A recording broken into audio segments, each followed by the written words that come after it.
I'm gonna give the camper a good wash today. As you can see, it's turning black. Next time I get a camper, I'm gonna go with the Asdel siding so I don't have to wash them. These are some of the chemicals that I'll be using today. A lot of people don't like these chemicals, but since it's gonna rain today here in Florida, I'm not too worried. I'll give it a good rinse, a good scrub, and the rain will take care of whatever I miss. So the first wash was with the 30-second outdoor cleaner from Home Depot. As you can see, there's still a few black spots. Now I'm gonna try it with the Awesome. This stuff you can buy it at the dollar store. So here you can see how the Awesome did. There's no more black streaks. This is the Awesome side compared to the 30-second cleaner from Home Depot. Still, look at all this black.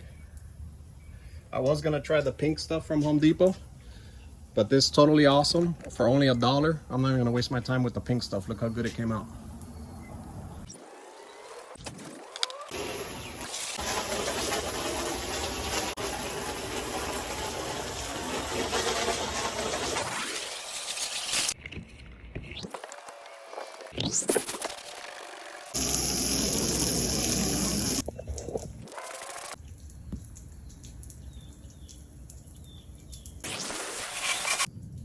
You want to make sure you get up on your roof at least once a year and check all your seals and your gaskets. While I was inspecting this one, I found a couple air pockets, these little holes.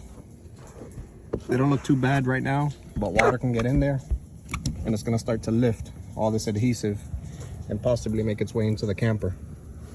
It's starting to crack a little bit from the sun, so I'm going to have to keep an eye on this and probably replace it in the winter.